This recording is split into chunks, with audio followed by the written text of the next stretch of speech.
तत्तं च नन्द्यानन्दिमं चेन्नन्दिशः परमितत्पदविन्दिको नम्यो सिद्धशुभा गुरुवेशे गुपतिज्ञान सहका तारण तरण समर्थ मुनि गुरु संसार निवार धर्म ज्योतौ जिनवर अर्थति अर्थ है जो भय विनाश भव जो मनो ममल ज्ञान पर देव गुरु को धर्म को साथी को बारंबार नमस्कार। श्री 24 थाना ग्रंथराज जी मंगलाचरण।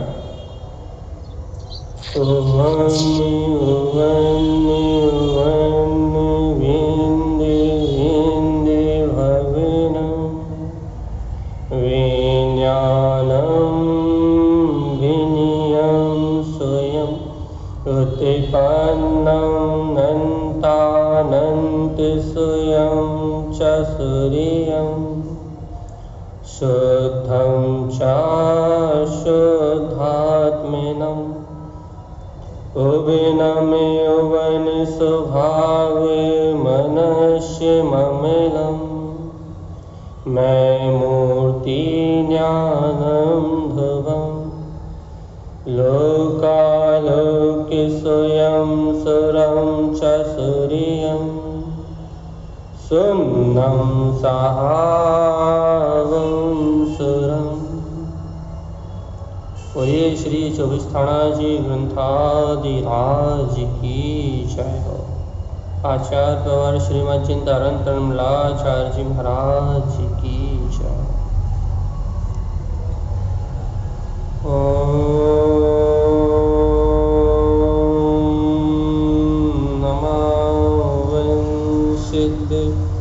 नमो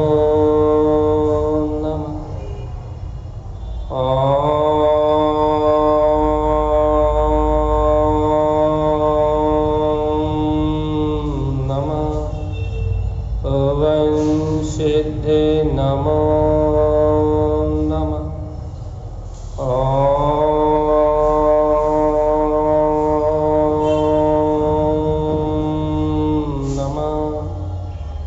ओम सिद्धे नमो नमः। परमराध्यमाचनवाणी सतगुरुवर श्रीमद चिंतारण स्वामी और सर्वज्ञ जिनेन्द्र देव की अमृतमय ज्ञान रसधार यह है श्री 24 थाना जी ग्रंथ, जहाँ आचार्य श्रीमद चिंतारण स्वामी हम सभी भक्त जीवों को 24 स्थानों से मुक्त होने का मार्ग बता रहे हैं। सहज 24 स्थान परिभ्रमण से जीव कैसे छूटे, ये 24 स्थानों के दुख से अर्थात संसार के जो 24 ठिकाने हैं, इन 24 ठिकानों से जीव की मुक्ति कैसे हो, इसका उपाय सहज मार्ग बता रहे हैं कि जीव इन 24 स्थानों से कैसे छूट सकता है। क्योंकि जिन जीवों का लक्ष्य मुक्ति का है, जो इस भाव का अंत करना चाहते हैं, भाव भ्रमण की पीड़ा का अंत करना चाहते हैं, जिन्हें लग रहा है कि संसार में भटकते भटकते अनंत काल हो गया, अब तो विश्राम चाहिए, शाश्वत सुख में अपने आनंद में विश्राम चाहिए भैया, जन्म मरण की पीड़ा को मिटाना है और 84 लाख योनियों की भ्रमणा को नाश करके अपने आत्मपद के बोध को जगाना है। जिन्हें ऐसा लग रहा है, अंतर्भाव जिनका प्रकट हो गया, उनके लिए तारण स्वामी अद्भुत मार्ग दे रहे हैं और बहुत सरल सी बात बता रहे हैं। क्या बता रहे हैं भैया कि ये 24 थाना जी अद्भुत ग्रंथ जो आरजू दीदी के निमित्त से आपके सामने है, तो ये जो 24 थाना जैसा अद्भुत ग्रंथ जो अपने सामने है, इसमें आचार्य तारण स्वामी की सीधी बात समझना है अपने। देखो कितना रहस्यपूर्ण बात कह रहे हैं कि जीवात्मा तीसरे नेत्र को प्रकट करो। आज तक तो अज्ञानी जीव में 2 नेत्रों को जाना था ना। कौन से 2 नेत्रों को भैया?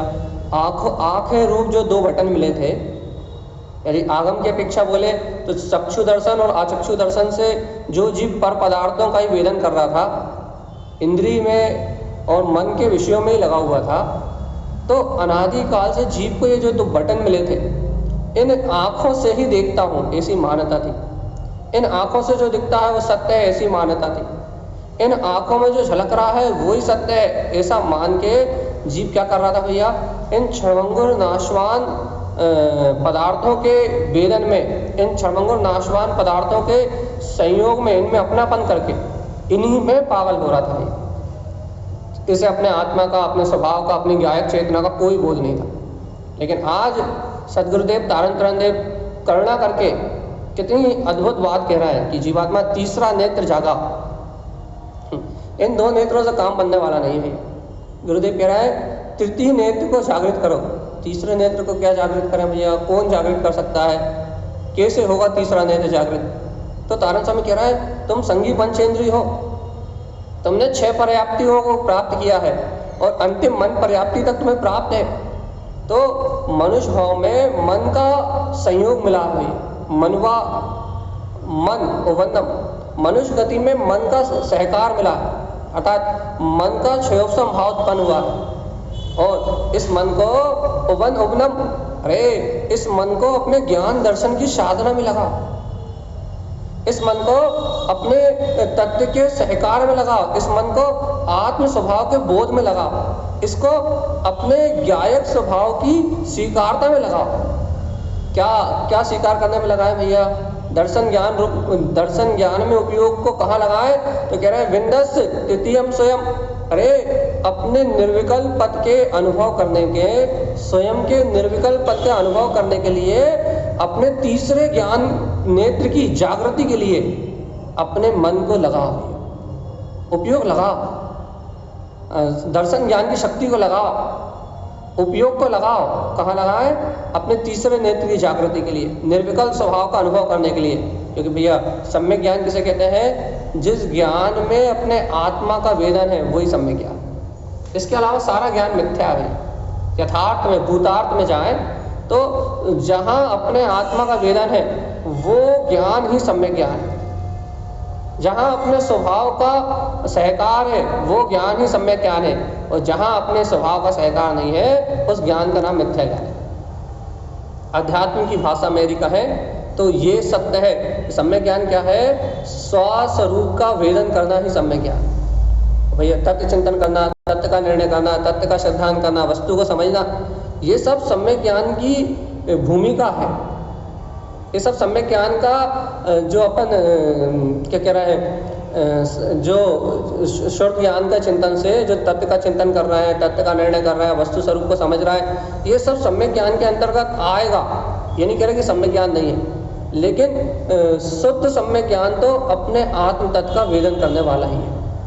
तारण स्वामी ने कहा ना, तृतीयम स्वयं बिंदस, तीसरे ज्ञान नेत्र को जागृत करके स्वयं के निर्विकल्प पद का वेदन करने की, अनुभूति को जगाने की भैया कोशिश तो करो, प्रयास तो करो। देखो भैया, रोटी बनाने का अभ्यास करते हो, मकान बनाते हो, दुकान चलाते हो, बाहर की सारी व्यवस्थाएं को कर्म संयोग से जितने काम होते हैं उन सारे काम को करने के लिए तो अपन निरंतर तैयार रहते हैं। कर्म संयोग से क्या क्या होता है भैया?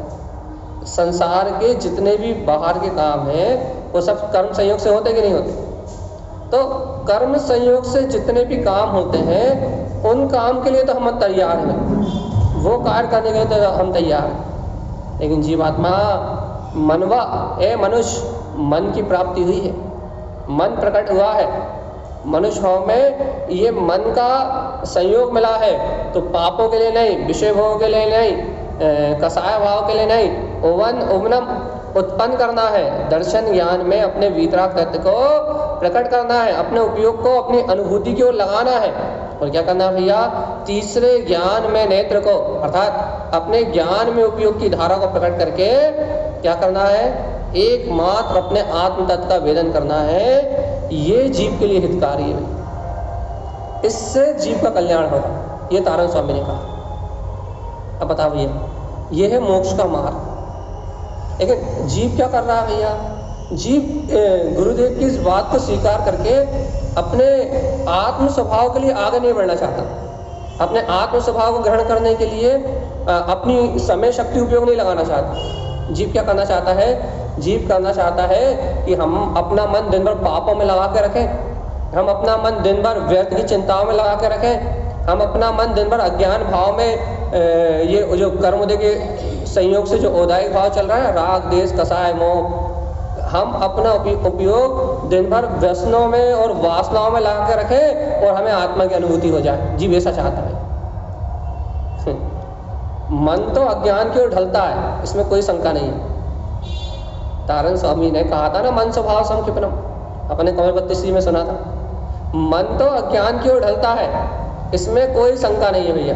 लेकिन 24 थाना में तारण स्वामी कहेंगे ज्ञान मन, शब्द मन, अशब्द मन, मन के भी भेद करेंगे और कहेंगे भैया अरे ज्ञान मन अज्ञान की ओर ढलता है, ये कथन तो अज्ञानी के लिए था, लेकिन मन स्वभाव की ओर भी ढलता है, ये कथन ज्ञानी के लिए। अब ये कथन तो मन का ही है, लेकिन जो संसारी जीव है, जो अज्ञानी जीव है, उनका मन अज्ञान की ओर ढलता है, विषयों की ओर, वासनाओं की ओर ढलता है। और जो तत्व का अभ्यास कर रहा है, वस्तु स्वभाव का निर्णय कर रहा है, आत्मज्ञान की सूरत जगा रहा है, उन जीवों का मन मनन की ओर भी ढलता है, चिंतन की ओर भी ढलता है, अपने आत्म स्वभाव की साधना करने में, अपने स्वभाव की प्राप्ति करने में भी ढलता है। देखो आगम के अनुसार मन एक ऐसी शक्ति है जिसमें इंद्रिय और अतीन्द्रिय दोनों का अनुभव करने की ताकत है। मन को आप इंद्रिय विषयों में लगा दो तो यही मन दिन भर अज्ञान भाव में पाप से कसाय में लगा रहेगा, और यही मन को यदि आप आत्म स्वभाव में लगा दो तो यही मन वो अतीन्द्रिय आत्मा का वेदन भी कर लेगा। कौन सा मन भैया? द्रव मन, बाहर का जो जड़ द्रव मन है वो नहीं, जो अंतःकरण रूप जो भाव मन है वो। क्योंकि मन मतलब जीव की उपयोग की शक्ति के साथ जो बह रहा है, उसकी बात चल रही है। तो अपने लिए करना क्या है? सत्य क्या है भैया? आत्मा मन और इंद्रियों से पार है कि नहीं है? मन और इंद्रियों के विकल्पों से पार है अपनी चेतना। तो क्या करें भैया? अपने उपयोग को अपने सम्यक ज्ञान स्वभाव के जागरण में लगाओ तो आत्मा का हित होगा भगवान। विंदस्त अपने निर्विकल्प पद में डूब जाओ और अपने अंतर आत्मा के तीसरे नेत्र को प्राप्त करो भैया। अच्छा बताओ, जब सुबह नींद खुलती है तो आंखें खोलते हैं और आंखें खोलते ही सारा संसार दिखने लगता है। और यदि कोई जीव अंधा हो तो वो क्या मानता है भैया कि हमें तो कुछ दिखाई नहीं दे रहा, हमारा जीवन तो अंधकार में है। अब एक बार बताओ भैया, सुबह नेत्र खोलते से आपको दुनिया दिखने लगती है, प्रकाश दिखने लगता है, तो क्या क्या खुशी होती है भैया? मतलब कहने के लिए उपचार से क्या खुशी होती है? चलो भैया, अपने पास दृष्टि है, अपने पास आंखें हैं, और देखो रंग बिरंगी चीज़ों को देखने में मोहित है। घर को देखने में, पुत्र को देखने में, परिवार को देखने में, टीवी को देखने में, मोबाइल को देखने में, बाहर की चीज़ देखने में कितने उत्सुक और कितने अपन प्रसन्न रहते हैं भैया। बाहर की इन वस्तुओं को देख के कि मेरे पास कितना पैसा, मेरे पास कितना बड़ा मकान, मेरे पास कितनी अच्छी गाड़ी, मेरे सहयोगी कितने अच्छे, माता कितनी अच्छी, बहन कितनी अच्छी, भाई कितने अच्छे, तो इन बाहरी व्यवहारिक चीज़ों में कितनी प्रसन्नता होती है, कितना आनंद आता है भाई। तो जब अपन मन से इन बाहरी वस्तुओं को आँखों से जब इन बाहरी वस्तुओं को देखते हैं तो मन कितना प्रसन्न होता है। और यदि कोई अंधा जीव है तो बताओ क्या करेगा भैया? उसे तो कुछ दिखाई नहीं देता, लेकिन उसको आंखों से नहीं दिखाई देने के बाद भी बाकी अचक्षु दर्शन से भैया फिर भी तो उसके जीवन में अंधकार है, वो इन भौतिक वस्तुओं को आंखों से नहीं देख पा रहा। लेकिन भगवान जी वो भी तो अचक्षु दर्शन से इन चीज़ों में ही अपना क्या बोलते हैं संतुष्टि कर रहा है ना, इंद्रिय विषयों में संतुष्टि कर रहा है ना। लेकिन उसे दीनता काहे की भैया? मुझे दिखाई नहीं देता, आंखों से नहीं देख सकता, क्या बोलते हैं आंखें ना होने से पुद्गल की आंखों से नहीं देख सकता, लेकिन मन की आंखों से देख सकता है। तो अपन ये बताओ भैया, आंखें हैं या नहीं है इससे कोई फर्क नहीं पड़ता। जीभ का उपयोग तो बाहर में लगा है ना। कोई अंधा है इसका मतलब सम्यक दृष्टि ऐसा थोड़ी ना। तो क्या कहना क्या चाह रहा है भगवान जी, बाहर के दो नेत्रों से तो दुनियादारी को देख रहा हो, बाहर के दो नेत्रों से तो दुनियादारी को परख रहा है भैया, दुनियादारी की चीजों में प्रसन्नचित्त हो रहा हो, लेकिन भगवान जी अंतर के ज्ञान नेत्र की कभी सूरत आई? भगवान जी यदि हम बाहर के नैनों से दिखने वाले इस संसार को अपनी मन के अनुसार मानेंगे कि भाई ये मेरी माता है, ये मेरे पिता है, इन बाहर की भौतिक वस्तु में सुख है, इन बाहर के क्रियाकांड में धर्म है, बाहर के कुगुरु अगुरुओं में जो बाहर के आडंबर हो रहा है इनसे ही हमारा कल्याण हो जाएगा।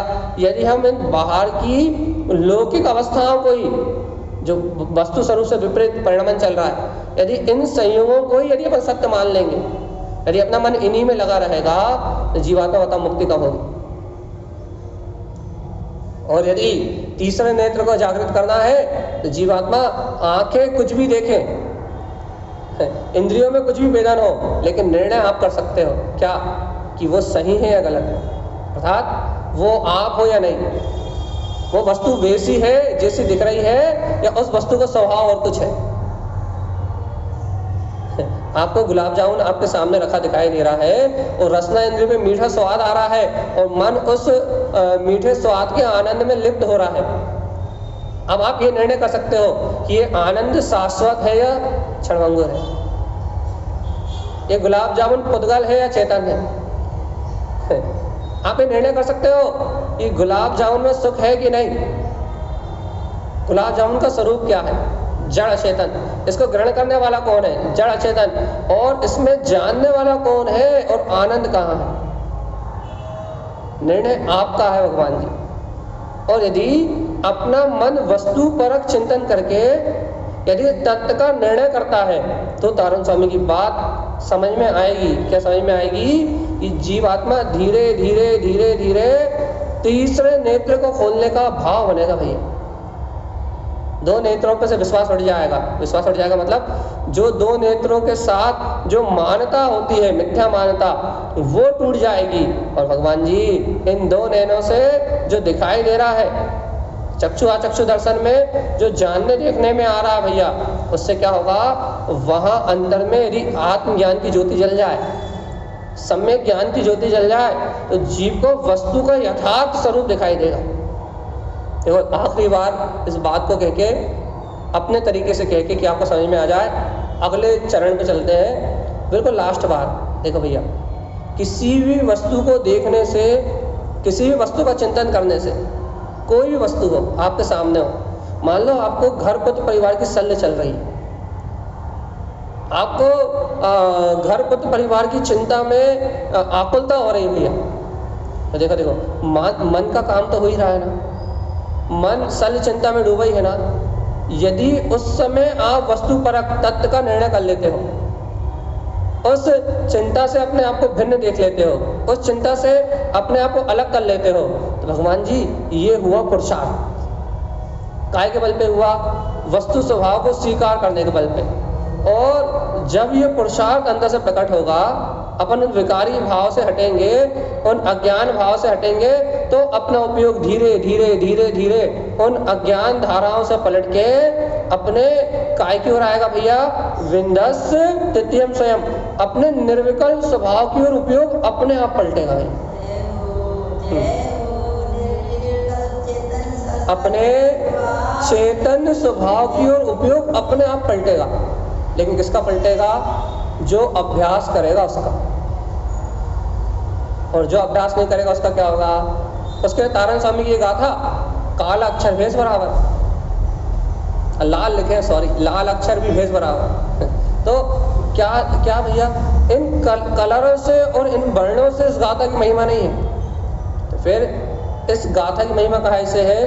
इस गाथा की महिमा है, भगवान आत्मा गुरुदेव ने जो ज्ञान अमृत बांटा है, जो उन्हें अनुभव हो रहा है, तारण स्वामी को इस समय जो अनुभूति चल रही है, उनके अंदर में जो ज्ञान की अविरल धारा प्रकट हो रही है, जिस ज्ञान की अविरल धारा को उन्होंने शब्दों में पिरो दिया, वो अविरल धारा महत्वपूर्ण है। जीवात्मा, यदि आप इस गाथा को, इन शब्दों को, इन पद को, इन अर्थों को, इन शब्द पद अर्थ व्यंजन स्वर आदि को यदि इनको पढ़ के विंदस्त तृतीयम स्वयं अपने तीसरे नेत्र को स्वीकार कर लो।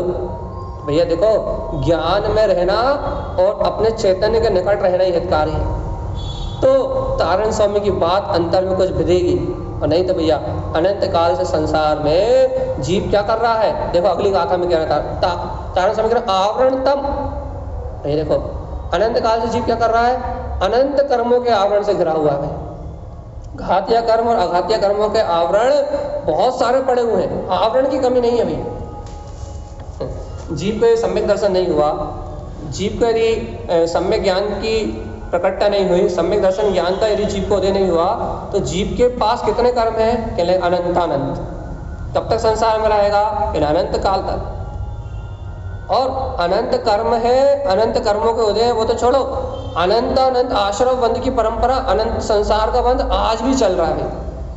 अनंत अनंत संसार हर पल बांध रहा है जी। तो तारण स्वामी क्या कह रहा है भैया, आवरण, आवरण भाव तो अनंत है भैया। इस संसारी जीव पे, संसार में परिभ्रमण कर रहा है ना ये जीव, तो इसके ऊपर आवरण तो बहुत है, भारी आवरण है कर्मों का।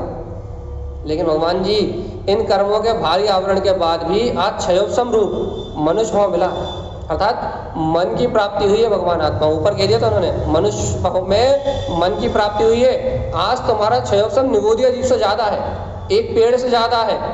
आज तुम्हारा क्षयोपम एक मच्छर से ज्यादा है, एक मक्खी से ज्यादा है। आज तुम तिर्यंच गति के जीव नहीं हो, संगी पंचेंद्री होके गाय भैंस बन जाते तो भी तुम्हारा विवेक जागृत नहीं हो पाता, क्योंकि तुम भैया अपने खाने की जुगाड़ में पूरा जीव निकाल लेते। लेकिन आज मनुष्य भाव में तुम्हारा क्षयोपम भी ज्यादा है और पुण्य का उदय भी बढ़िया है। धन दौलत बढ़िया, एसी रूम में बैठे हो, घर में बढ़िया, सब सुख सुविधाएं सारी है, भौतिक विषयों की सारी बढ़िया अनुकूलता है भैया। लेकिन आवरण, आवरण तो अनंत है। कैसा आवरण, क्षयोपम भाव तो भैया अन्य जीवों की अपेक्षा से अधिक है। एक इंद्रिय, दो इंद्रिय, तीन इंद्रिय, चार इंद्रिय, पांच इंद्रिय जीवों की अपेक्षा से क्षयोपम भाव तो अधिक है। एक दिन हमने चर्चा करी थी, जीव का विकास क्या है, क्षयोपम भाव का विकास होने जीव का विकास है। तो आपका क्षयोपम तो अधिक है, लेकिन भगवान जी मिथ्या दर्शन और मिथ्या ज्ञान होने के कारण से का आवरण तो अनंत कर्मों का है। घातिया घातिया कर्म जैसे के जैसे अपनी सत्ता बना के बैठे। तो क्या करें गुरु महाराज, कह रहे आवरण तो अनंत है, लेकिन जीवात्मा स्वीकार तो करो, तम ज्ञान शुद्ध ममलम। अरे तुम स्वीकार तो करो कि इस आवरण को नाश करने वाला तम ज्ञान, अरे तुम्हारा सम्यक ज्ञान में स्वभाव तुम्हारे पास। अरे तुम ज्ञान में सत्ता हो, स्वभाव से ही शुद्ध हो। और भगवान जी ऐसे शुद्ध भाव को धारण करके ममलम, अपने ममल स्वभाव का आश्रय लो। तारण स्वामी कब से कह रहा है, कितने बार कह रहा है कि आत्मा तू तो ममले ममल स्वभाव का धारी है। ये सारे आवरण तो, ये घातिया घातिया कर्मों के आवरण तो ये ऊपरी, क्या बोलते हैं, ऊपरी कर्म संयोग है। लेकिन तू अपने ज्ञान आत्मा का बल तो जगा, तीसरे ज्ञान नेत्र को स्वीकार तो कर, शुद्ध क्या कर, अपने शुद्ध भाव की स्वीकारता तो कर कि मैं आत्मा अनादि से शुद्ध हूँ। शुद्ध उपयोग को प्रकट तो कर, स्वीकार तो कर कि आत्मा शुद्ध भाव में है। ऐसे ममल स्वभाव का आश्रय तो ले, अपने अंतर में अपने ममल स्वभाव का आश्रय रूप परिणति तो बना, शुद्ध भावनाओं को प्रकट तो कर, शुद्ध आत्म तत्व की भावना तो भा। कहाँ आवरण देख रहा है, अरे अनंत कर्मों का आवरण होने के बाद भी आत्मा तो ज्ञान में है, आत्मा तो शुद्ध है और अपने ममल स्वभाव वाला है। आवरण रूप भाव से, इस आवरण रूप भाव से इस आत्मा का किंचित मात्र भी संबंध नहीं है। ये है तारण स्वामी। अब इन्हें स्वीकार करने के लिए आप में चाहिए दम। हम में, आप या हम हो, इनकी बात स्वीकार करने के लिए चाहिए दम, बहुत गहरी दम। और इतनी गहरी दम चाहिए, इतना बल चाहिए आपको, इतना बल चाहिए, इतना बल चाहिए कि आपका मन कहेगा अरे अभी कहाँ शुद्ध हूँ, आपकी बुद्धि कहेगी अरे अभी कहाँ ममल हो गया, आपका उपयोग कहेगा अरे तारण स्वामी तो बहुत गहरी बात कहते हैं, ये बात पकड़ना बहुत मुश्किल है। आपको जो लोग मिलेंगे वो कहेंगे अरे इन भैया जी को कहाँ सुनते हो, इन्हें तो कुछ नहीं आता, तारण स्वामी ग्रंथों में तो कुछ भी नहीं है। दुनियादारी आपसे दुनिया की बातें करेंगे भैया, आपके मन बुद्धि चित्त अहम भी आपके ऊपर शंका उठाएंगे, अनादिकाल के आपके संस्कार भी इस शुद्ध आत्मा का विरोध करेंगे, और आपके आसपास जितने लोग हैं वो भी सत्य का विरोध करेंगे। क्यों? क्योंकि उनकी खोपड़ी भी इस परम सत्य को पीने वाली नहीं, क्योंकि पंचम काल है, मिथ्या दृष्टि जीवों का समूह है। ऐसे जीव है जो किसी काम के नहीं है, कुसंग के साथ अपना पूरा जीवन बीत रहा है भैया। आसपास जितने भी हैं मिथ्या मूढ़ बुद्धि है, वो इस बात को स्वीकार करने वाले नहीं। तो पूरी दुनिया भी आपको टोकेगी, और पूरी दुनिया तो बाद में टोकेगी, पहले आपका मन आपको टोकेगा, आपके अनादिकाल के संस्कार आपको टोकेंगे, आपके अनादिकाल की मिथ्या मानता है आपके सामने आके खड़ी हो जाएंगी, आपके दिमाग में सारे भूत खड़े हो जाएंगे और कहेंगे अरे अभी कहाँ शुद्ध, अभी तो स्त्री हूँ, पुरुष हूँ, राग भाव चल रहा है, देश भाव चल रहा है, कसाय भाव चल रहा है, मोह भाव चल रहा है, अभी तो मन वचन काय से डूबे हुए हैं। अब बताओ क्या करोगे? जी बोलिए भाई जी। यही ऐसे महान जीवों को गुरु महाराज सद्बुद्धि दे, और हमें ये वचन स्वीकार है कि मैं त्रिकाली हूँ, ध्रुव हूँ, एक हूँ, अखंड प्रभु हूँ। जय हो गुरु महाराज की जय हो। आपके वचन सत्य है, ध्रुव प्रमाण है और स्वीकार है। हमें तो आनंद आ रहा है। जय हो जय हो जय हो। भाई जी गुरु महाराज की श्रद्धा जिन्हें है उनके लिए तो अमृत है। तो यहाँ तारण स्वामी की बात को पीने के लिए भैया देखो, सिहिनी का दूध स्वर्ण पात्र में ठहरता है। तारण स्वामी की बात पीने के लिए भव्य जीव होना चाहिए, और शीघ्र निर्वाण को प्राप्त करने वाला भव्य जीव होना चाहिए। उस पात्र भव्य जीव के गर्भ में ये बात ठहर पाएगी कि हाँ ऐसा ही है। और जिस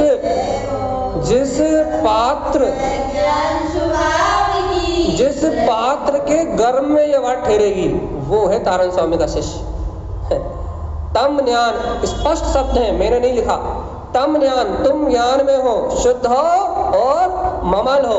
इस बात को स्वीकार तो करो। ये आवरण तो छलावा है, थोड़ी देर का छल है, देखते ही देखते मिला जाएगा। अरे देखो तो महावीर पे भी आवरण था, लेकिन महावीर केवल ज्ञानी हो गए। अरे अनादिनाथ पे भी, आदिनाथ परमात्मा पे भी आवरण था, लेकिन देखो तो वो भी चले गए। उंगली माल जैसे डाकू और मारीची जैसे जीव चलट गए भगवान आत्मा, तो फिर तुम में क्या कमी है? आवरण पर्याय का दोष है। आवरण स्वभाव की शक्ति से आवरण का कोई संबंध नहीं है। दम हो तो स्वीकार करो, और जो स्वीकार करेगा वो सिद्ध हो जाएगा। सीधी बात है भैया। दम हो तो स्वीकार करो, और जो स्वीकार कर लेगा वो मोक्ष चला जाएगा। ये तीसरे नेत्र को खोलने का उपाय है। मूढ़ अज्ञानी संसारी जीवों ने शिव का तीसरा नेत्र बना के उसके तीसरे नेत्र से मुक्ति की प्राप्ति होती है। वास्तव में तीसरा नेत्र शिव का है। शिव स्वरूपी आत्मा का तीसरा नेत्र है सम्यक ज्ञान, और ये सम्यक ज्ञान रूपी, ये शिव स्वरूपी आत्मा जिस दिन सम्यक ज्ञान रूपी तीसरे नेत्र को खोलती है, उस समय वास्तव में प्रलय आता है, कर्मों में प्रलय आता है, और ये सारे संसार का नाश हो जाता है, और ये आत्मा शिव स्वरूप मोक्ष मार्ग को प्राप्त कर लेती। तीसरा नेत्र खुलता जरूर है, संसार का विनाश जरूर होता है, लेकिन शिव स्वरूपी आत्मा का सम्यक ज्ञान रूपी नेत्र खुलता है, और ये सारा संसार विलीयमान हो जाता है। और ये शिव स्वरूपी आत्मा अपने अविनाशी शिव स्वरूप को अर्थात सिद्ध पद को प्राप्त करके, केवल ज्ञान महालक्ष्मी को प्राप्त करके स्वयं मुक्त हो जाता है भैया, 3 लोक का नायक हो जाता है। यह है महिमा शिव शक्ति। तीसरा नेत्र सम्यक ज्ञान, मानोगे कि नहीं? विंदस्त तद्धि स्वयं।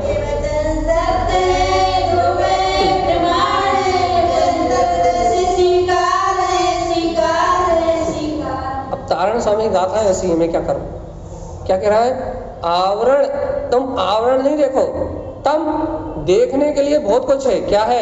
ज्ञान शुद्ध ममलस, तुम्हारा शुद्ध ममल ज्ञायक स्वभाव। हे ज्ञानी, तुम्हारे देखने के लिए बहुत कुछ है तुम्हारे अंतर में। ऐसे ममल ज्ञान में अनंत चतुष्ट स्वभाव को देखो। और देखो क्या कह रहा है, दर्श चा आदर्श स्वयं। देखो भैया, स्वयं का दर्शन प्रकट करो तो आदर्श स्वयं आदर्शन अर्थात मिथ्या श्रद्धा अपने आप ही मिला जाए। स्वयं के तत्व की श्रद्धा करो, स्वयं के वीतराग पद को देखो, स्वयं के निरावरण भाव को देखो। तो ये आवरण रूप जो आदर्शन है ना, अर्थात आदर्शन क्या कहते हैं, आत्मा दिखाई नहीं देता भैया, आत्मा का श्रद्धा नहीं हो पा रहा, आत्मा को स्वीकार नहीं कर पा रहा है। तो जो आदर्शन है ना वो अपने आप मिला जाएगा, अपने आप ही। जो अश्रद्धान की भावना है वो अपने आप ही मिला जाएगी। अनादिकाल से जो आत्म तत्व का श्रद्धा नहीं कर पा रहा था जीव, यदि एक बार अपने आत्म तत्व की झलक देखेगा तो सब मिला जाएगा। लेकिन पुरुषार्थी जीव को मिलाएगा। तत्व का श्रद्धान करने से स्वयं के ममल स्वभावी ज्ञान में वीतराग तत्व का श्रद्धान करने से अश्रद्धान रूप आदर्शन अपने आप ही विलायमान हो जाता है। लेकिन किससे? जो श्रद्धान करता है उसका अश्रद्धान मिलाता है, और जो श्रद्धान ही नहीं करता उसका क्या होगा भाई? देख लो संसारी जीव, अपने चारों ओर ठसाठस भरे जीव, अरे ऐसे ऐसे विद्वान हैं जिनसे कहो कि मैं ममल स्वभावी आत्मा हूं, तो उन विद्वानों को करंट लग जाता है। तो कहते हैं अरे इस भूमिका में ममल हो जाओगे। विद्वान भी जो अपने आप को शास्त्रों ज्ञाता मानते हैं, उनके लिए भी अपने शुद्धात्मा को स्वीकार करना असंभव है। ये तो कोई बिरले भव जीव की परिणति है जो स्वीकार कर ले और निर्माण को प्राप्त करे, कोई बिरला जीव नहीं। ये तो विद्वान भी, अरे साधु भेष झूठा मिथ्या लिंग कुलिंग धारण करने के बाद भी, कुलिंगियों को तो स्वीकार ही नहीं होगा। अरे बड़े बड़े शास्त्रों के ज्ञाता भी इस बात से करंट लगता है, करंट, कि मैं ममल स्वभावी आत्मा। लेकिन कोई बिरला जीव दर्श आत्मा के दर्शन को प्रकट करके आदर्शन मिथ्या श्रद्धान का स्वयं नाश कर देगा, और वो भव्य आत्मा तीसरे सम्यक ज्ञान रूपी नेत्र को प्राप्त कर लेगा। उसका मोक्ष मार्ग शुरू प्रारंभ होगा भगवान। और जिनके अंतर में अश्रद्धान है, आदर्शन है, मिथ्या दर्शन है, उनकी नैया तो डूबी हुई है।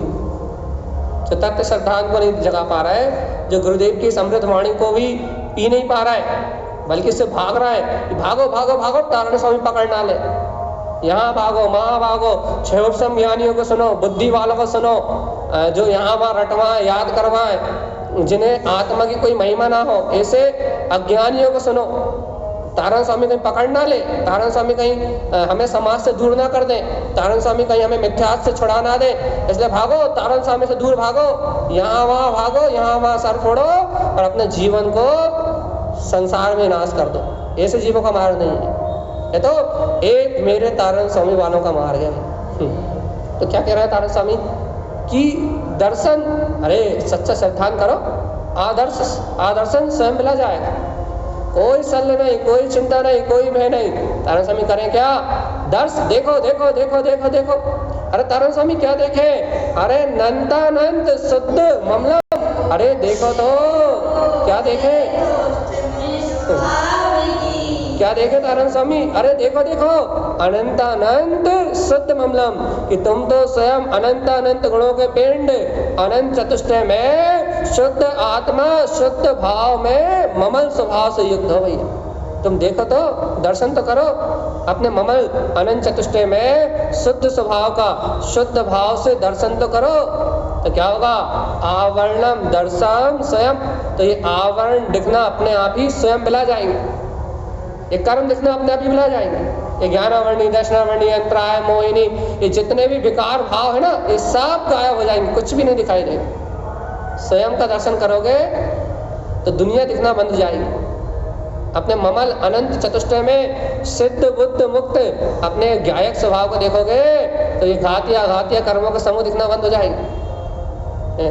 चैतन्य भाव को देखोगे तो चेतन जड़ भाव मिला जाएगा। वीतराग स्वभाव को स्वीकार तक करोगे तो राग देश कसाय मिला जाएगी। स्व स्वभाव का दर्शन करोगे तो मिथ्या दर्शन, मोहिनी कर्म के आवरण मिला जाएंगे। देखो तो आत्मज्ञान का स्वीकार करोगे तो ज्ञानावरणी मिला जाएगा, परमात्मा के वचनों का श्रद्धान करोगे तो दर्शनावरणी कर्म का नाश हो जाएगा। लेकिन कब होगा? दर्शनंतानंत, जब देखोगे अपने अनंत अनंत स्वभाव को, शुद्ध स्वभाव को, अरे जो अनादि से कर्ममल से रहित है, जिस स्वभाव को आज तक कर्ममल ने छुआ भी नहीं, ऐसे ममल स्वभाव को, ऐसे ममल स्वभाव को शुद्ध भाव धारण करके जब तुम स्वयं अपने अनंत चतुष्ट स्वभाव का दर्शन करोगे तो ये दर्शन रूप आवरण जितने भी हैं ये अपने आप ही दर्शनावरणी कर्म के सारे भाव विला जाएंगे, सब छिन्न भिन्न हो जाएंगे भैया।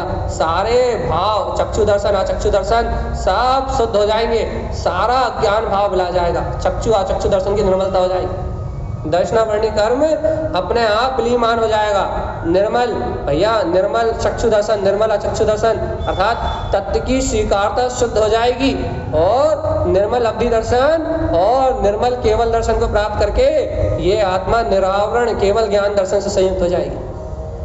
क्या करना है? दर्शन करना है। काय का?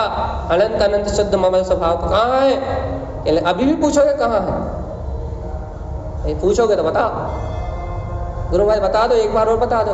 तो देखो, मानव नंत विशेष शुद्ध ममलम, इसका दो अर्थ निकल सकते हैं भाई, लेकिन हम आध्यात्मिक अर्थ निकालने वाले हैं। मानव नंत भैया स्वाभिमान जगा, तो कहाँ मिलेगा? ये कहाँ मिलेगा? जिससे दर्शनावरणी कर्म मिला जाए और अनंत चतुष्ट में केवल ज्ञान सत्ता और तीनों लोगों का शुद्ध पद ममल स्वभाव प्रकट हो जाए। कहाँ? कैसे आएगा? कैसे आएगा तारण स्वामी? कैसे मिलेगा? मानव स्वाभिमान जगाने से। देखो, इसका दूसरा अर्थ भी निकल सकता है, लेकिन वो हम बिल्कुल नहीं बता रहे, हमें जो चाहिए हम वो बताएंगे बस। मानव नंत विशेष शुद्ध ममलम, अरे अपनी अनंत विशेषताओं को जान के स्वाभिमान तो करो कि मैं आत्मा ही शुद्ध हूं और ममन हूं। अपना स्वाभिमान तो जगा।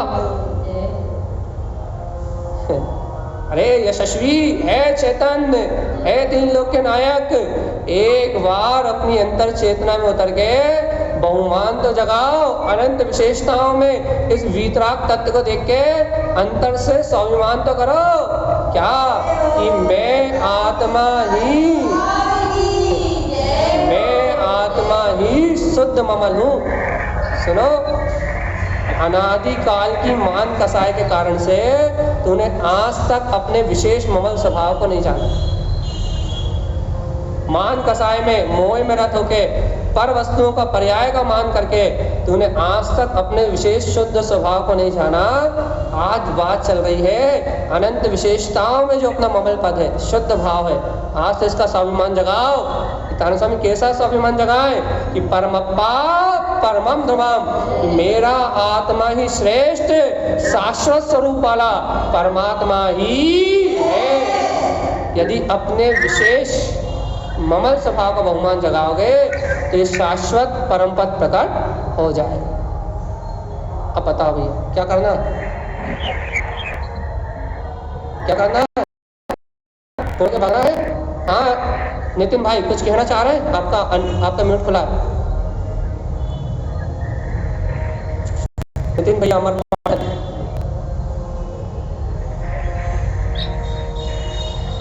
चलिए शायद जेब में रखा, मोबाइल म्यूट खुला हुआ है। ठीक, बताइए भैया क्या करना है?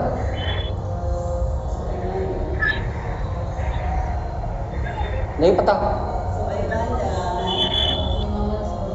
नितिन भैया का नंबर हो किसके पास तो फोन करके बोल दो, नितिन भैया आपका म्यूट खुला, गाड़ी चला रहे हैं। चलो, तो अपने को ये अंतर शक्ति को जगाना है भैया। सावधान जीवात्मा, सावधान सावधान सावधान। देखो बहुत अद्भुत है तारण स्वामी, बहुत अद्भुत है तारण स्वामी, और तारण स्वामी का मार्ग भी बहुत अद्भुत है भैया। हम इसका दूसरा अर्थ भी निकाल सकते थे लेकिन हमने नहीं निकाला। हमें सीधा अर्थ चाहिए कि मानव नंत विशेष, तुम स्वाभिमान जगाओ। अपने ऐसे अद्भुत आत्म स्वभाव को जान के तुम स्वाभिमान जगाओ कि मैं शुद्ध ममन हूँ। तारण स्वामी से क्या मिलेगा? अरे परमप्पा स्वयं परमात्मा जो परम श्रेष्ठ पद है वो शाश्वत पद प्रकट हो जाएगा। बस तुम बहुमान तो जगाओ, ये 24 स्थानों में परिभ्रमण करना अपने आप ही बिला जाएगा, संसार की यात्रा अपने आप ही नष्ट हो जाएगी भैया। तुम स्वाभिमान जगाओ, तुम स्वाभिमान जगाओ, तुम्हें मुक्ति अपने आप मिल जाएगी। बताओ भैया, इतने दिन हो गए गुरुदेव की अमृत वाणी सुनते सुनते, तुम्हें अपने परमात्मा पद का स्वाभिमान आया कि नहीं आया? दीदी इसका अर्थ खोल लो, तुम्हें इसका स्वाभिमान आया कि नहीं आया? यदि तुम्हें इसका स्वाभिमान नहीं आया, ऐसे तारण तरण की अमृत वाणी को सुन के, गुरुदेव की अमृत वाणी को सुन के यदि तुम्हें ऐसे वीतराग तत्व का बहुमान नहीं आया, तो फिर संसार में क्या है? क्या है बताओ? क्या है संसार में? कुछ है? देखो भैया, ये 24 ठाणा सुनना है तो पहली और दूसरी गाथा, पहली गाथा में लक्ष्य था, पहली गाथा में अभिप्राय था, पहली गाथा में वस्तु स्वरूप की स्वीकारता थी, पहली गाथा में अस्तित्व का बोध था, और दूसरी गाथा में साधना का मार्ग। स्पष्ट कह दिया उन्होंने, कर्म आवरण को धो दिया। 2 जगह लिखा उन्होंने, आवरण तम ज्ञान, ज्ञान आवरण और आवरण तम दर्शन, दर्शन आवरण। ये आदर्शन मिथ्या सिद्धांत सब पिला जाएगा। बस आपको अपने ममल स्वभाव का आश्रय लेने की रुचि लग जाए। बस में रुचि हो तो बताओ, और नहीं हो तो बताओ। आरजू दीदी अर्थ खोल देना इसका। यदि रुचि हो तो आगे बढ़ो, और रुचि नहीं है तो फिर भैया अनादि काल से संसार में जैसे भटक रहे थे वैसे ही गोल गोल घूमते रहो। अगला पेज। यदि रुचि नहीं है तो इस संसार की इस माया में भटकते रहो भैया, और नहीं भटकना तो तारण स्वामी है भैया। गुरुदेव की अमृत वाणी है, गुरुदेव का अमृत प्रसाद है। इस अमृत वाणी को, इस अमृत प्रसाद को ग्रहण करो और आनंद के साथ भैया, बहुमान के साथ गुरुदेव की इस बात को स्वीकार करके अपने कल्याण का मार्ग बनाओ। अपने सहज स्वभाव की रुचि से अपना कल्याण होगा भगवान से। देखो लिखा है, अब हमने टूटे फूटे शब्दों में अर्थ बताया था, अब ये लिखा है। और भैया हिंदी में तो हमें बिंदी का भी ज्ञान नहीं है। महाराज जी कहते ना, जैसे बिंदी का ज्ञान नहीं उसे हिंदी नहीं आती, तो हिंदी तो अपने को आती नहीं। ये हिंदी जितनी शुद्ध यहाँ लिखी है वो सब पूनम दीदी और रूबी जी ने लिखी है, अपना कुछ नहीं है यहाँ। अपन तो सिर्फ ज्ञाता है, कुछ नहीं करते। चलिए क्या लिखा है देखिए, सुनिए गुरुदेव क्या कह रहे हैं। अरे भाई, इस लोक में किसी बिरले भव जीव को संगी पंचेंद्रिय पर्याय में मनुष्य बना और मन की प्राप्ति होती हुई, और वह भव जीव इस मन सहित ही सम्यक पुरुषार्थ करके आत्म अनुभूति को प्रकट कर लेता है। क्योंकि सुनो भैया, ये मन सहित भी जीव अपना कल्याण कर सकता है, मन के रहित जीव अपना कल्याण नहीं कर सकता। इसलिए जागो। वह परम वीतरागी साधु भद्र मनोयोगों में क्या करते हैं भैया, जो वीतरागी साधु हैं उनके मनोयोग संसार के नहीं है, लोगों का अभिप्राय नहीं है। उनके मनोयोग कैसे? भद्र मनोयोग है, वीतरागता के धारक हैं। भद्र मनोयोगों से अपने चित्त को आत्म ध्यान में लगाकर, अपने को यही करना है, आत्म ध्यान में लगाकर अपने शुद्ध स्वरूप के अनुभव का मार्ग बनाते हैं भैया। सहज स्वीकार करते हैं कि देखो आत्मा तो शुद्ध भाव में है, शुद्ध उपयोग से परिपूर्ण है। हे जीवात्मा अपनी ओर आओ तो। अरे भाई, इस मन को सम्यक चिंतन मनन में लगाओ। मन से अपने अतीन्द्रिय शुद्ध स्वभाव को देखो। देखो तो मैं आत्मा ही परमात्मा शुद्ध आत्मा हूँ। इससे क्या होगा? स्वयं का तीसरा ज्ञान नेत्र जागृत हो जाएगा भैया। स्वयं के तीसरे ज्ञान नेत्र को जागृत करो। देखो वह सम्यक ज्ञान ही अपना सच्चा नेत्र है, ये आंखों से काम चलने वाला नहीं है भैया। अरे सम्यक ज्ञानी साधक अपने शुद्ध स्वरूप की अनुभूति को प्रकट करो। देखो तो क्या ये अपना स्वभाव शुद्ध है, ममल है, परिपूर्ण है, पर देखो अज्ञान के कारण क्या दिखाई दे रहा है? ये पर्याय आवरण दिखाई दे रहा है भैया। संयोग के कारण पर ये पर्याय का आवरण दिखाई दे रहा है। तुम पुरुषार्थ पूर्वक इस आवरण से रहित अपने स्वयं के ज्ञान स्वभाव को देखो तो अब इन पर पर्याय को बिल्कुल कोई महत्व मत दो, इन प्रभाव से मत जुड़ो और देखो अपना अनंत शुद्ध ममल स्वभाव अपने अंतर में प्रकाशित है भैया। स्वानुभव जगाओ तो, अरे पुरुषार्थ करोगे तो मार्ग बनेगा भैया, स्वानुभव का मार्ग बनाओ। स्वयं के स्वरूप का दर्शन प्रकट होते ही आश्रदान का भाव अपने आप विला जाएगा। अरे जीव तुम आत्मज्ञानी हो, गुरुदेव तारंग स्वामी के शिष्य हो, जागो। साधक इन आवरण भाव से मत जुड़ो। देखो कर्म आदि सहयोग में रहते हुए भी तुम कैसे हो, स्वयं शुद्ध स्वभाव गायक स्वभाव वाले हो, अपनी आत्मा की दृष्टि उपलब्ध करो। देखो भाई स्वयं में देखो, यही अपना परमात्म पद शुद्ध स्वभाव ममल है, ध्रुव है, यही अपना गायक स्वरूप है।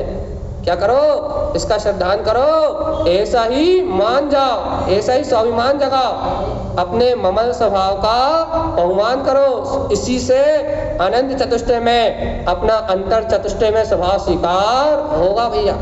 जितना बहुमान करोगे आत्मा का, जितने गहरे आत्मा को स्वीकार करोगे, उतनी गहराई से तत्व का श्रद्धान पकटेगा और सहजी अपने निर्विकार स्वरूप पर दृष्टि रखो। इससे क्या होगा भैया, इन 24 स्थानों में उत्पन्न होना मिला जाएगा। यह साथ जागो चेतो अभी समझ लो, और नहीं तो 24 ठाना है। यहाँ आचार्य देव कहते हैं कि संगी पंचेंद्री मन सहित मनुष्य भाव प्राप्त होने की सार्थकता कब है, जब ये जीव आत्म कल्याण करते हुए अपनी तत्व की साधना में लग जाए भैया।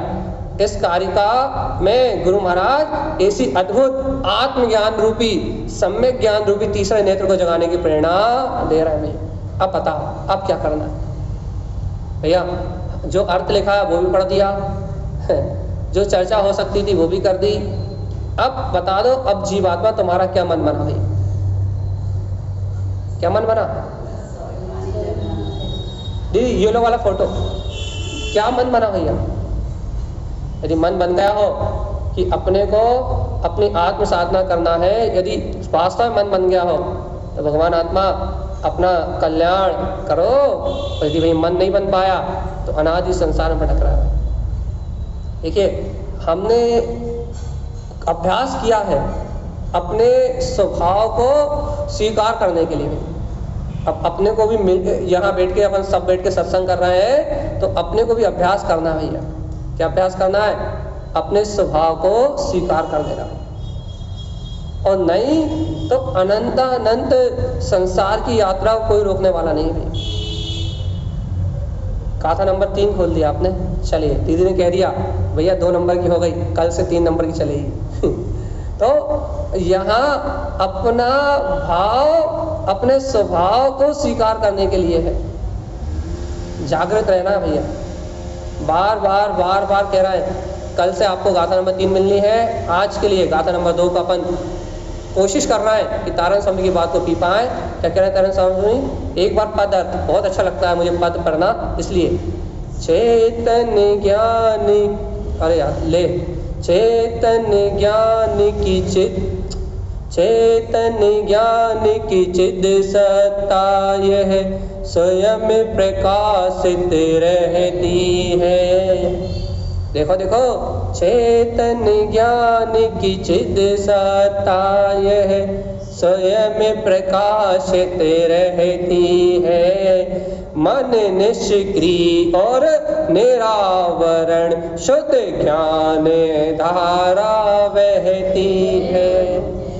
जहाँ चके आचक दर्शन के आवरण सभी विला जाते, अनंतानंत पुरुषार्थ जगा है ममल स्वभाव में रम जाते। ये देखो, ये अंतर आत्मा की क्रांति का जागरण है भाई। ये पद स्पष्ट कर रहा है आपकी चैतन्य क्रांति को, आपकी अंतर भावना को, सार इस गाथा का। क्या ये चैतन्य में जो आनंद स्वभाव है, ज्ञान में प्रकाशित जो अपनी सत्ता है, इस प्रकाशमान सत्ता का आनंद है भैया। मन भी निष्फल है, कोई काम का नहीं है, निरावरण है। लेकिन शुद्ध ज्ञान धारा जहाँ बह रही है, शुद्ध आनंद धारा जहाँ बह रही है, चक्षु आचक्षु दर्शन में जहाँ कोई विकार नहीं है, जहाँ एकमात्र अपने आत्मा का पुरुषार्थ जागृत है, वहाँ अपना ममले ममल स्वभाव है। अरे जीव स्वीकार तो करो, क्या स्वीकार करो कि परमप्पा परमम ध्रुवम, मैं आत्मा परमात्मा ही शाश्वत हूँ, मानव नंद विशेष शुद्ध ममलम। अरे ऐसा स्वाभिमान तो जगा, यदि भैया ऐसा बहुमान नहीं जगा, ऐसा स्वाभिमान नहीं जगा, तो भगवान आत्मा अपन तो यदि इस स्वाभिमान को प्राप्त नहीं कर पाए तो अपने को जीवन में कुछ भी प्राप्त नहीं हुआ। चेतन ज्ञान की सत्ता मात्र मात्र मात्र बस। यदि भैया ऐसे चैतन्य ज्ञान की शक्ति अपने अंतर में जागे तो बस वो स्वयं में प्रकाशित है। आत्मा को प्रकाश कहीं से उधार नहीं लेना। अरे आपन बाहर से जिनवाणी निमित्त रूप में है, जिनवाणी निमित्त रूप में खिल रही है, गुरुदेव के वचन निमित्त रूप में है, लेकिन वास्तव में ज्ञान तो स्व आत्मा से ही प्रकाशित होना भैया। जिसकी महिमा अद्भुत चल रही है वो ज्ञान, वो तीसरा नेत्र तो आत्मा का स्वयं का समीचीन स्वभाव है। जीवात्मा जिस दिन तो इस आत्म तत्व को स्वीकार कर लेगा उस दिन वो अनुभूति में आ जाए। भैया अपराध कितना है मेरे जीवन का, मेरे जीवन का अपराध मात्र इतना है कि मुझे बस अपना स्वभाव स्वीकार नहीं हो रहा बस। और तारण स्वामी के ग्रंथों में मात्र ऐसे स्वभाव की महिमा है। हमने आपसे कल भी कहा था कि तीसरे नंबर की गाथा की डांट से बचना है तो दूसरे नंबर की गाथा को स्वीकार कर लो भगवान। उन्हें तीसरे चौथे नंबर पांचवें नंबर छठे नंबर की गाथा तक तारण स्वामी धो देंगे, कपड़े की तरह निचोड़ देंगे। अज्ञान परिणतियों को और विकार परिणतियों को धो डालेंगे अच्छे से। जीव की सारी विभाव परिणतियों को 24 स्थानों का वर्णन करते हुए बाहर की सारी अज्ञान विकार परिणतियों को धो देंगे सर्फ साबुन सोडा से। ज्ञान का जल, सम्यक की परिणति और ये सारा अंतर का जो वैभव है कहेंगे इसे स्वीकार करा के रहेंगे भगवान जी। वही विकार भाव से हटके आत्म तत्व की शरत रहती है तो आगे की गाथाएं हजम होंगी, और नहीं तो आगे की गाथा में सिर्फ थुकाई होगी अच्छे से। बहुत अच्छे से तबीयत से धोया तारण स्वामी ने, बहुत तबीयत से धोया। इसलिए जीवात्मा धुलाई से बचना हो, धुलाई पिटाई से बचना हो तो आत्मा की शरत रखो, और नहीं तो रातों की नींद उड़ जाएगी। जब 24 थाना में जब आप सुनोगे ना कि 2 मुहूर्त आत्मा को भूले तो नर्क, दो मुहूर्त अंतर मुहूर्त भूले तो दूसरे नर्क, रात भर नींद नहीं आएगी, कि हमें तो आत्मा याद ही नहीं आता। और तारण स्वामी तो कह रहा है 2 अंतर मुहूर्त आत्मा में आवरण डालोगे तो दूसरे नर्क में जाओगे। 48 + 48 मिनट। 1 अंतर मुहूर्त आवरण डालोगे तो पहले नरक में जाओगे, 3 अंतर मुहूर्त डालोगे तो तीसरे नरक में जाओ। जीवात्मा तारण स्वामी जब सुनाएंगे तो नींद उड़ जाएगी रातों की, खाना पीना भूल जाओगे। जब हमने 24 थाना जी का ग्रंथ का वांचन सरोज में करा था तो कुछ बच्चों की 3-4 दिन 4-5 दिन नींद नहीं आई थी। 6-7 दिन नींद की गोली खिला के सुनाना पड़ा था। क्यों? क्योंकि भगवान जी इसका वांचन सुनने के बाद नींद उड़ गई थी रातों की, खाना पीना छूट गया था। कहने भैया क्या हुआ? पुटेरा में वांचन करा तो जब भी यही हालत हुई थी। क्यों? क्योंकि भगवान जी तारण स्वामी इतना जम के मारते हैं कि फिर उठना बैठना भुला देते हैं। नींद आना बंद हो जाएगी यदि आत्मा की सूरत नहीं है तो। संसारी संसार दिखाई देगा और अपनी दुर्गति दिखाई देगी जीवात्मा। इसलिए बार बार कह रहे हैं भगवान जी ये शुरू की गाथाओं को आत्मसात कर लो, और नहीं तो बाद की गाथाएं तुम्हें सांस लेना भुला देगी। जीवात्मा सावधान, आत्मा की सूरत जगा लो जल्दी से। मैं आत्मा शुद्ध हूँ, बुद्ध हूँ, मुक्त हूँ, आनंद स्वरूप परमात्मा हूँ, जल्दी से स्वीकार कर लो। और यदि आत्मा की शुद्ध नहीं आई तो अनंत संसार में जाओगे, अनंत संसार में जाओगे जीवात्मा। इसलिए सावधान, पहले चेतावनी दे रहा है, कल से फटकार डांट ठुकाई पिटाई शुरू हो जाएगी। और अभी शुरुआत में थोड़ी थोड़ी है, जब स्थावर का है और वायु का है, वनस्पति का है, तारण स्वामी चर्चा करेंगे ना, जब बढ़िया आपको समझ में आएगा कि 18,036 बार जन्म मरण एक अंतर मुहूर्त में, ये सारे रहस्य हैं, ये कर्णानी योग का विषय है। देखो तो, और तारण स्वामी की कर्णानी योग के विषय में आत्मा की गंगा बहार है, क्योंकि कोई सा भी अनुयोग हो बिना आत्मा के वीतरागता के बिना अनुयोग है ही नहीं। कर्णानी योग का विचार भी तारण स्वामी का शुद्धात्म अनुभूति के साथ है भैया। और हमने आपसे पहले ही कहा, इन गाथाओं के भावार्थ हमें नहीं पता, शब्दार्थ हमें नहीं पता, अन्वयार्थ हमें नहीं पता, आगमार्थ हमें नहीं पता। इन गाथाओं का हमें सिर्फ अभिप्राय पता है और हम सिर्फ अभिप्राय बोल पा रहे हैं। इसलिए तारण स्वामी ने जो अभिप्राय दिया है, यदि उसे आपको ग्रहण करना है या हमें ग्रहण करना है, तो जीवात्मा आज अभी इस समय चेत जाओ और इन आवरण भाव से रहित परमप्पा परमम ध्रुवम मानम स्वाभिमान जगा लो, शुद्ध ममलम, कि मैं आत्मा शुद्ध ममल स्वभावी हूँ। यदि आज नहीं चेते तो फिर भगवान आत्मा दुर्गति होगी भारी। तो चलती क्रिया है, हमें अपना समय पूरा करना है। गाथा का वांछन तो हो गया। यदि कोई प्रश्न उठाना चाहता हो यहाँ किसी भी प्रकार का, तो स्वागत है। क्या हम लोग सब सुनेंगे ना आप क्या बता रहे हैं? डरने की कोई बात नहीं है, क्योंकि गुरु महाराज तो बता ही चुके हैं कि आत्म ही है देव रंजन, आत्म ही सदगुरु भाई, आत्म शास्त्र है, धर्म है, तीर्थ है, सुखदाई, आत्मननी रत्नत्र है। डरने की क्या जरूरत, तो कूद गए गुरु महाराज की उसमें, कूद गए। अब तो जय हो। हाँ भाई जी, अपने को ज्यादा फर्क नहीं पड़ेगा, क्योंकि अपन सुन के बेशरम हो गए। ठीक है, जब उन नए बच्चों ने सुना था ये बात, उनकी रात की नींद गायब हो गई थी। तो शुरुआत में जब ये बात सुनी जाती है तो सीधे मन को चोट मारती। लेकिन अभी अपन थोड़े बेशरम से हो गए, आत्मा आत्मा सुनते सुनते, इसलिए शायद इतनी गहरी चोट ना लगे। हम तो खुद हो गए बोलते बोलते। तो गुरुदेव की ये अमृत बात, ये अमृत वाणी, ये अमृत चर्चा जब भैया अपन अंतःकरण से पिएंगे तब अपना काम बनेगा। चलिए, मुझे लगता है कि किसी को जिज्ञासा नहीं है, क्योंकि तारण स्वामी के ग्रंथ इतने सरल हैं, इतने सहज हैं, और तारण स्वामी का मार्ग इतना सरल है कि उनकी गाथाएं पढ़ के अर्थ अपने आप ही निकलता है। तो कोई सलाह नहीं होती, कोई शंका नहीं होती, कोई प्रश्न नहीं होते, क्योंकि गुरु महाराज ने कठिन लिखा ही नहीं ना। इसलिए किसी की कोई जिज्ञासा फिलहाल ऐसा लगता नहीं कि है। तो आज के लिए भैया मन को संतुलित करने से या मन के आवरण को या मन को विवेक पूर्वक निर्णय करने से चक्षु और चक्षु दर्शन के आवरण सभी बिला जाते हैं। इसे और थोड़ा खोल। चलिए, चक्षु दर्शन क्या है, अचक्षु दर्शन क्या है? मेरे पास मात्र 3 मिनट है, आप लोग अपना उपयोग लगाइए, तो मैं आपको 3 मिनट में सब खत्म करने की कोशिश करता हूँ। चक्षु दर्शन क्या है? बहुत सरल, आंखों से जो दिखता है चक्षु दर्शन है। ये रूपी जितना भी आपको पदार्थ आंखों से दिख रहा है, अनंत अनंत आश्रव का जो कारण है, आंखें अनंत आश्रव का कारण है।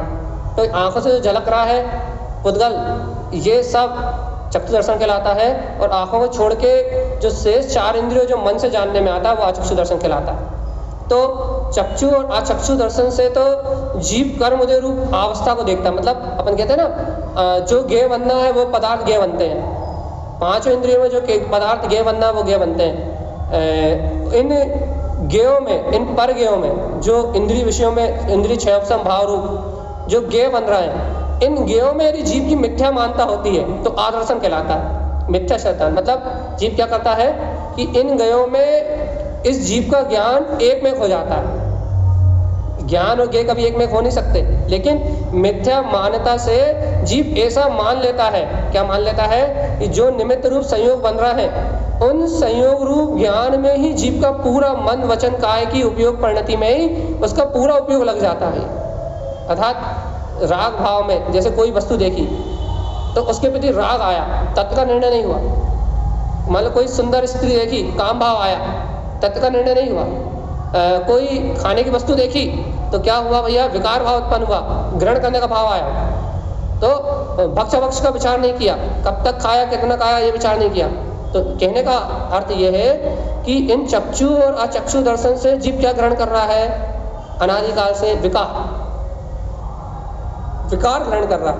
क्या विकार ग्रहण कर रहा है? जो अपने स्वभाव से विपरीत है, उस विकार को ग्रहण कर रहा है। और यदि जीव तत्व का निर्णय करता है, वस्तु स्वरूप का श्रद्धान करता है, जिनेंद्र भगवान की वाणी का चिंतन मनन करता है, तो क्या होता है, इन चक्षु दर्शन और अचक्षु दर्शन के निमित्त से जो विकार परिणाम उत्पन्न होते हैं, वो विकार परिणाम और आश्रद्धान रूप जो अंतर की मान्यता होती है, आश्रद्धान रूप जो विपरीत श्रद्धान रूप जो जीव की परिणति होती है, वो विपरीत श्रद्धान रूप परिणति टूटती है और इस जीव के विकार भाव का अभाव होता है।